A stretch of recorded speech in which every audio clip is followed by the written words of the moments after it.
திருச்சிற்றம்பலம். ஸ்ரீ பரஞ்சோதி முனிவர் அருளிய திருவிளையாடல் புராணம் பாகம் 38 மூர்த்தி விசேஷம் என்கின்ற மூர்த்திச் சிறப்பு. அகஸ்தியமா முனிவர் சொல்லி அருளுகின்றார். திரு ஆலவாயில் மலர்ந்த பொற்றாமரையாகிய பெரிய தீர்த்தத்தினை உடைய மகிமையை, மான்மியத்தை யாரால் சொல்லி முடிக்க இயலும்?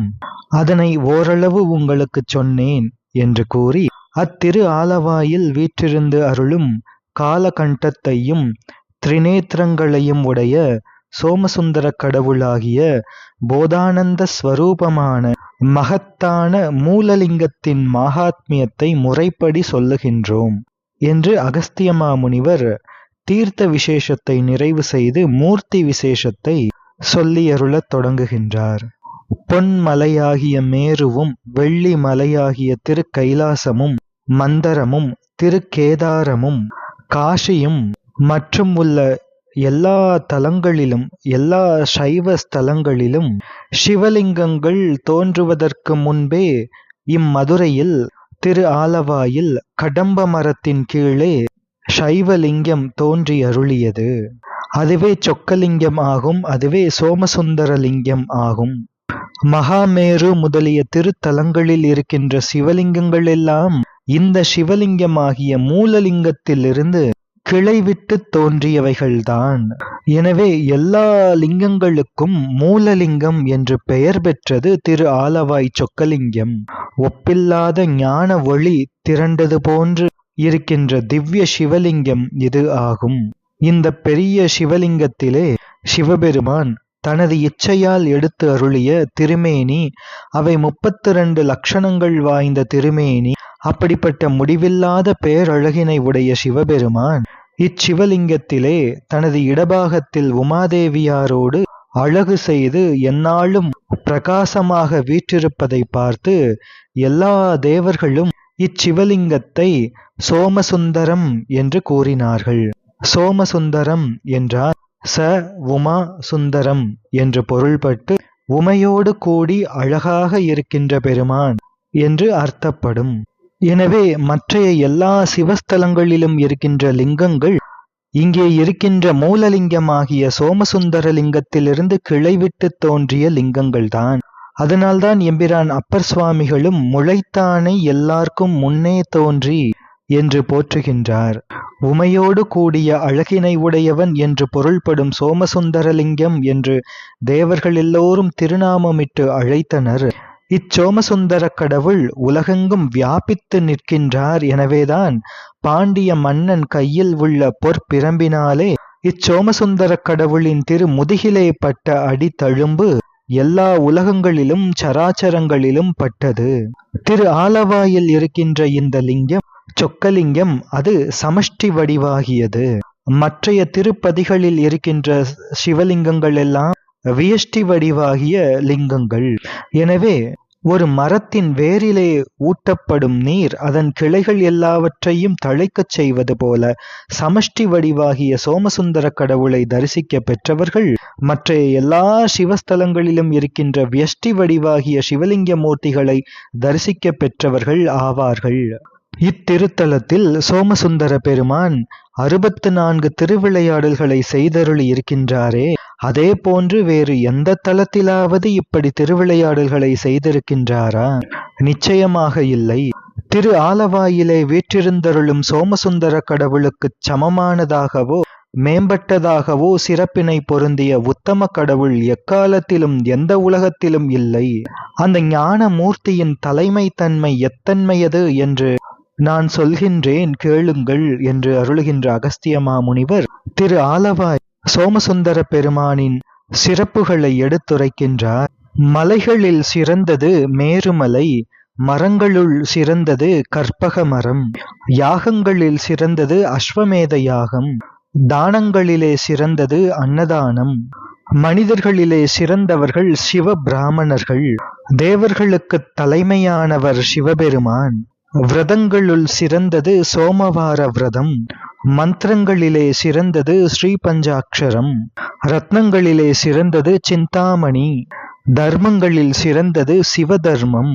தவத்தினில் சிறந்தவர்கள் சிவபக்தர்கள். பசுக்களில் சிறந்தது காமதேனு. தீர்த்தங்களில் சிறந்தது பொற்றாமரை தீர்த்தம். இவற்றைப் போல எல்லா தலங்களிலும் இருக்கின்ற மூர்த்திகளில் சிறந்தது சோமசுந்தர மூர்த்தி. சிவபெருமான் அவர் தனக்கொரு இறுதியும் முதலும் இல்லாதவர்.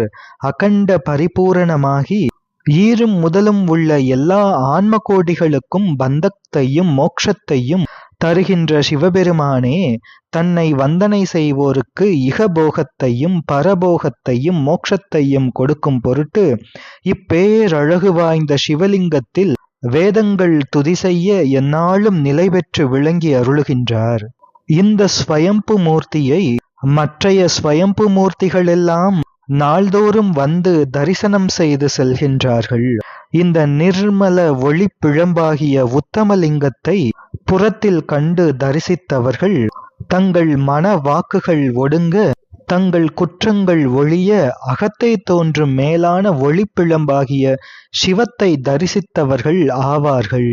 இந்த ஒப்பில்லாத சிவலிங்க பெருமானை நேரே தரிசித்து வணங்கியவர்கள் பாவங்களெல்லாம் தீப்பொறியின் வாயில் பட்ட பஞ்சு போலவும், கோபத்தினால் அழிந்த தவம் போலவும், மருந்தினால் நீங்கும் நோயைப் போலவும், லோபகுணம் ஒன்றினால் உத்தம குணங்கள் அழிவது போலவும், சூரியன் இருள் ஒடுங்குவது போலவும், பெரும் காற்று வீசும்போது சிதறிச் செல்லும் மேகம் போலவும், சிங்கம் கர்ஜிக்க அழியும் யானைகள் போலவும், வஜ்ராயுதம் தாக்க துகள்படும் மலைகள் போலவும், காமநோயால் நுண்ணறிவு கெடும் வகை போலவும், அருளுடைய சிவஞான பார்வையால் வலிமை கெட்டு ஓடும் அஞ்ஞானத்தைப் போலவும், கருடன் கோபிக்க ஷர்பம் அழிவது போலவும், அகங்காரத்தினால் அழியும் கற்ற கல்வியைப் போலவும், இச்சோமசுந்தர பெருமானை தரிசித்தவர்களின் பாவங்கள் குற்றங்களெல்லாம் அழிந்து போய்விடும்.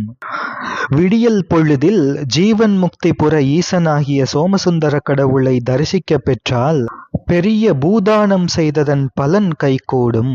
சூரிய கிரணத்தை வீசும் உச்சிப்பொழுதில் சோமசுந்தர கடவுளை வணங்கினால் வேதம் முதலிய நூல்களை உணர்ந்த அந்தணர்களுக்கு கொடுத்த பெரிய 1000 கோதான பலன் கைகூடும். அந்திப்பொழுதில் சோமசுந்தர அண்ணலை வணங்கினால் கோடி பசுக்கூட்டங்களை கொடுக்கும் தானம் செய்யும் பலன் வந்து கைகூடும். தேவர்கள் எல்லோரும் வணங்கும் அர்த்தஜாமத்தில் சோமசுந்தர கடவுளை வணங்கினால் அஸ்வமேத யாகம் செய்வதால் வரும் பெரிய பலன் கைகூடும்.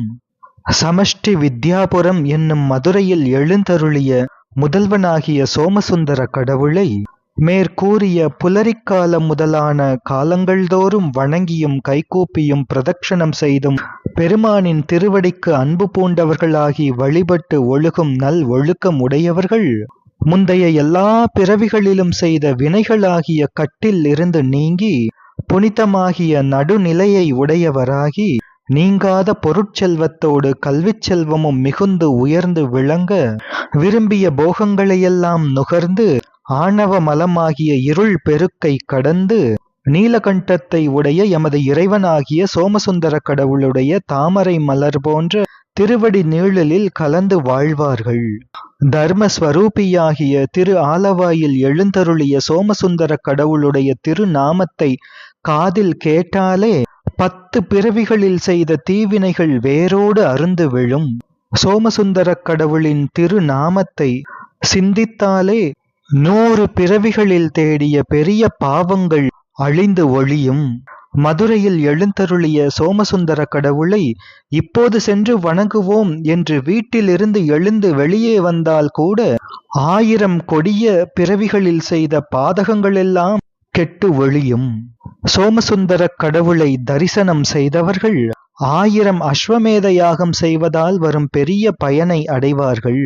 ருத்ரசூக்த மந்திரத்தினால் தேவர்களும் தொழுவதற்கு அரிய சோமசுந்தர கடவுளை துதித்தவர்கள் ஒரு கணப்பொழுதுக்கு 1000 ராஜசூய யாகங்களை செய்வதால் வரும் பெரிய பயனை அடைவார்கள். சமஷ்டி வடிவாகிய இச்சிவலிங்க பெருமானை உள்ளங்கை அளவான நல்ல நீர் கொண்டு அபிஷேகம் செய்து பூஜை செய்தவர்கள் வரம்பில்லாத மற்ற மேலான தலங்களில் எழுந்தருளிய சிவலிங்க மூர்த்திகளை சிவாகமங்களில் கூறிய வழியால் ஷோடச உபசாரங்களும் வழுவாமல் நல்ல வாசம் நிறைந்த நீரால் அபிஷேகம் செய்து பெரிய பூஜை செய்ததற்கான பயனை அடைவார்கள். எனவே உள்ளங்கை அளவான நல்ல நீர் கொண்டு சோமசுந்தர பெருமானை பூஜை செய்வித்தவர்கள் மற்றைய தலங்களில் ஷோடச உபசாரங்கள் வழுவாமல் பூஜை செய்தவர்கள் அடையும் பயன்களெல்லாம் அடைவார்கள் என்று கூறப்பட்டது. அப்படிப்பட்ட ஷோடச உபசாரங்கள் என்பவை ஆவாகனம், ஸ்தாபனம், சந்நிதானம், சந்நிரோதனம், அவகுண்டனம், தேனுமுத்திரை, பாத்தியம், ஆச்சமனீயம், அர்க்யம், புஷ்பதானம், தூபம், தீபம், நைவேத்தியம், பானீயம், ஆராத்திரிகை, ஜபசமர்ப்பணை, இதோடு தசோபசாரம், பஞ்சோபசாரம் என்று கூட்டி உபசாரங்கள் 3 வகைப்படும். தசோபசாரங்கள் என்பவை ஆவாகனம், ஸ்தாபனம், சந்நிதானம், சந்நிரோதனம், அவகுண்டனம், தேனுமுத்திரை, பாத்தியம், ஆச்சமனீயம், அர்க்யம், புஷ்பதானம். பஞ்சோபசாரங்கள் என்பவை பிருத்திவி சம்பந்தமான கந்த மூல பலாதிகள், கந்த குசுமாதிகள், அன்னாதிகள், அப்பு சம்பந்தமான வாரி, பால், தயிர், வஸ்திராதிகள், அக்னி சம்பந்தமான உலோகாதி ஆபரணங்கள், தீபங்கள், வாயு சம்பந்தமான தூபம், சாமரம், மயில் விசிறி முதலியவைகள், ஆகாய சம்பந்தமான மணியோசை மற்றும் ஸ்தோத்திரங்கள். எனவே மற்ற எல்லா ஸ்தலங்களிலும் இருக்கும் பெருமானுக்கு இந்த சோடச உபசாரங்களை செய்ததனால் வரும் பலன் இங்கே சோமசுந்தர கடவுளுக்கு உள்ளங்கை அளவான நல்ல நீர் கொண்டு பூஜை செய்வித்தாலே கிடைக்கும் என்பது கூறப்பட்டது. சிவாகமத்தில் சொல்லிய வண்ணம் சோமசுந்தர கடவுளை பஞ்சாமிர்தமும் பசு தரும் பஞ்சகவ்யமும் இனிய தேனும் செந்நிறம் வாய்ந்த வாழை, பலா, மாங்கனிகளும், சந்தன குழம்பு முதலிய திரவியங்களும் ஆகிய இவைகளை சமர்ப்பித்து திருமேனி குளிரும் வண்ணம் வாசனை ஊட்டிய நீரால் அபிஷேகம் செய்து பெரிய பூஜையை விதிப்படி செய்தவர்கள் தங்கள் தீவினை கடலை கடந்து தர்ம அர்த்த காம மோட்சம் என்ற 4 புருஷார்த்தங்களையும் அடைந்து நிலை பெற்று வாழ்வார்கள். 4 வகைகளாக இருக்கின்ற ஷோடச உபசாரங்களோடும் வடித்த வாசமிக்க நல்ல பனிநீரால் சோமசுந்தர கடவுளுக்கு அபிஷேகம் செய்தவர்கள் 1,00,000 அஸ்வமேத யாகம் செய்ததால் வரும் பயனை அடைவார்கள். வாசம் மிக்க கஸ்தூரியும் மெத்தென்று விளங்கும் குங்குமப்பூவும் சந்தனமும் முதலிய வாசனை பொருட்கள் பலவற்றையும் கலந்து அச்சோமசுந்தர கடவுளுக்கு பூசியவர்கள், திருச்சாற்று செய்தவர்கள் ஸ்வர்கலோகத்தில் நிறைய போகங்களோடு வாழ்வார்கள். திரு ஆலவாயில் எழுந்தருளிய சோமசுந்தர கடவுளுடைய திருமுடியின் மேல் நல்ல மலர் ஒன்றை சாத்தினால் மற்றைய ஸ்தலங்களில் இருக்கின்ற சிவலிங்க மூர்த்திகளை தங்கத்தினால் 100 மலர்கள் செய்து அர்ச்சித்தலால் வரும் பயனை அடைவார்கள். சோமசுந்தர கடவுளுக்கு பஞ்ச தூபங்களுள் ஒரு தூபமாவது ஒரு தரமாவது கொடுப்பவருக்கு அவர்கள் மனம், வாக்கு, காயங்களினால் செய்த 1000 குற்றங்களையும் அக்கடவுள் பொறுத்து அருளுவார், மன்னித்து அருளுவார். பஞ்சதூபங்கள் என்பவை குந்துருக்கம், பச்சை கற்பூரம், அகில், சந்தனம், கருஞ்சீதாரி என்பவை. சோமசுந்தர கடவுளுக்கு திரு அமுது நிவேதனம் செய்பவர்கள் அத்திரு அமுதிலே நிவேதனத்திலே இருக்கின்ற ஒரு பருக்கைக்கு ஒரு யுகம் சிவலோகத்திலே சிவபோகத்தோடு வாழ்ந்திருப்பார்கள். முகவாசம் 5, தக்கோலம், ஏலம், லவங்கம், கற்பூரம், சாதி என்ற சாதிக்காய், இந்த முகவாசம் 5ஓடு தாம்பூலத்தையும் சோமசுந்தர கடவுளுக்கு சமர்ப்பித்தவர்கள் 100 கோடி தேவ வருஷங்கள் சிவலோகத்தில் வாழ்வார்கள். ஒரு கற்பூர தீபத்தை இடுவோர்கள் சிவஸ்வரூபத்தை பெறுவார்கள். இருளை ஓட்டும் ஒளியை வீசுகின்ற ரத்தினங்கள் அழுந்திய மாடங்கள் நெருங்கிய மதுரையில் எழுந்தருளிய சோமசுந்தர கடவுளுக்கு நல்ல வாசம் ஊட்டிய திருமஞ்சனம் எடுக்க குடமும், அபிஷேகம் செய்ய இரத்தின கலசமும், நல்ல வாசம் தரும் தூபக்காலும், தீபக்காலும், மணியும் இவை போன்ற பிறவற்றையும் கொடுத்தவர்கள், சமர்ப்பித்தவர்கள் தாம் செய்த பாவங்களையெல்லாம் பொடிப்படுத்தி பஞ்சேந்திரியங்களுக்கும் விருந்து கொடுக்கும் பெரிய போக வெள்ளத்தில் அழுந்துவார்கள். மீன் போன்ற திருக்கண்களை உடைய மீனாட்சி அம்மையின் நாயகனாகிய சோமசுந்தர பெருமானின் சந்நிதியில் பல வாத்தியங்கள் இசைக்குமாறு செய்தவர்கள், இலக்கண விதி வழுவாத இசைக்கூறுபாடுகள் அமைந்த பாடலும் ஆடல்களும் இவற்றை செய்விப்பவர்கள். அவர்கள் மூவுலகும் வணங்கும் அரசராகி செல்வக்கடலில் அழுந்துவார்கள். மதுரையில் எழுந்தருளியிருக்கின்ற சோமசுந்தர பெருமானை ஒரு தரமாவது அஷ்டாங்க நமஸ்காரமாகவோ பஞ்சாங்க நமஸ்காரமாகவோ வணங்குபவர்கள் குதிரைகளும் தேர்களும் உடைய அரசர்களாகி எல்லா அரசர்களும் வணங்கும்படி ஆட்சி செய்வார்கள். இத்தன்மை உடைய திரு ஆலவாய் உடைய சோமசுந்தர பெருமானி சந்நிதியில் செய்யும் ஹோமங்களும் தபங்களும் மந்திரங்களும் தானங்களும் இவை போன்று பிறவும் அணு அளவு செய்தாலும் அவை மகாமேரு அளவில் ஏற்றுக்கொள்ளப்படும் பெருமானால் அருளப்படும். உத்தமமாகிய லிங்கமூர்த்தியின் பெருமைகள் யாவும் வரையறுத்துச் சொல்வதற்கு யாரும் இல்லை, யாராலும் இயலாது. எனவே வேதங்களில் வல்ல முனிவர்களே, யான் சிறிதளவு எனக்கு தெரிந்த வண்ணம் கூறினோம். எனவே இத்தலத்துக்கு ஒப்பாக எந்த ஒரு தலமும், பொற்றாமரை என்னும் இந்த பெரிய உத்தம தீர்த்தத்துக்கு நிகரான எந்த ஒரு தீர்த்தமும், சத் சித் ஆனந்தங்கள் தோன்றுவதற்கு ஒரு விதை போன்ற இந்த லிங்கமூர்த்திக்கு ஒப்பாக வேறு ஒரு லிங்கமூர்த்தியும் பூமி அந்தரம் ஸ்வர்க்கம் என்று 3 உலகங்களிலும் எந்த உலகங்களிலும் எந்த புவனங்களிலும் இல்லை. அத்தகைய பெருமைமிகு அத்திருமூர்த்தியின் திருநாமங்களை சொல்கின்றேன் கேளுங்கள். கருப்பூர சுந்தரன், பூங்கடம்பவன சுந்தரன், உள் கரவா தொண்டர் விருப்பூரும் கலியான சுந்தரன், நல் அறவடிவாய் விளங்கும் ஏற்றுப் பொறுப்பூரும் அபிராம சுந்தரன், தேன் புடை கவிழ பொன்னில் பூத்த மறுப்பூசு ஷண்பக சுந்தரன், மகுட சுந்தரன் தான் வாழி மன்னோ என்பது திருப்பாடல்.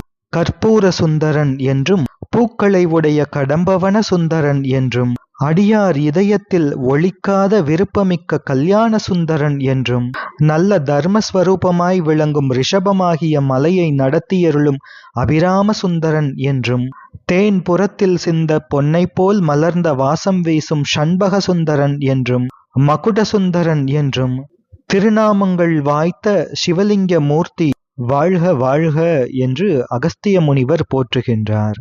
இன்னும் போற்றுகின்றார். மான்மத சுந்தரன் என்றும் கொடிய பழியஞ்சிய சுந்தரன் என்றும் ஒரு பாகத்தில் உமாதேவியார் பிரியாது வசிக்கும் சோமசுந்தரன் என்றும் வண்டுகள் நெய்தல் பண்பாட மலர்கள் பூத்த வாசனை பொருந்திய பெரிய சோலை சூழ்ந்த திரு ஆலவாய் சுந்தரன் என்றும் நட்சத்திர கூட்டங்கள் சூழ வெள்ளிய சந்திரன் வலம் சூழும் நான்மாடக்கூடல் நாயகன் என்றும் மதுராபதிக்கு வேந்தன் என்றும் 4 சிரங்களை உடைய பிரம்மன் வணங்குவதற்குரிய சமஷ்டி வித்யாபுரநாதன் என்றும் ஜீவன் முக்திபுரநாதன் என்றும் பூலோக சிவலோகாதிபன் என்றும் கன்னிபுரேசன் என்றும் எவர்க்கும் எந்நாளும் வரத்தை தருகின்ற மூலலிங்கம் என்றும் இத்திருநாமங்கள் முதலாக நான்மாட கூடலில் எழுந்தருளிய சோமசுந்தர கடவுளுடைய திருநாமங்கள் இன்னமும் அளவற்றன. உயிர்களெல்லாம் கடைத்தேறுவதற்காக அச்சிவலிங்க மூர்த்தி பாதாளம் வரை இருக்கின்ற கீழ் 7 உலகங்களிலும் ஊடுருவ முளைத்து தோன்றியது. அச்சிவலிங்க மூர்த்தியில் எல்லாவற்றிற்கும் ஆதாரமாக எழுந்தருளிய பெருமான் 64 திருவிளையாடல்களை செய்தருளிய ஞானானந்த திருவுருவத்தை உடைய சோமசுந்தர கடவுளினுடைய மகாத்மியத்தை எமது ஆசிரியராகிய குமாரக் கடவுள் சுப்பிரமணிய பெருமான் அருளிச் செய்த வண்ணமே முனிவர்களே யாம் கூறினோம் என்று அகஸ்திய முனிவர் கூறி அருளினார். அதை கேட்ட முனிவர்கள் ஒன்று கேட்டார்கள். கிருபா சமுத்திரம் போன்ற அகஸ்திய பெருமானே, சோமசுந்தர கடவுள் 64 திருவிளையாடல்களை நிகழ்த்தினார் என்று கூறி அருளினீர்களே, அத்திரு விளையாடல்களையெல்லாம் ஆனந்த பொருளாகிய அந்த சோமசுந்தர பெருமான் எந்த காலத்தில் யாருக்காக செய்தருளினார் என்று கலங்கிய எங்கள் அறிவு தெளியும்படி அந்த 64 திருவிளையாடல்களையும் முறைப்படி எங்களுக்கு சொல்லி அருளுங்கள் என்று முனிவர்கள் எல்லோரும் கைகூப்பினார்கள்.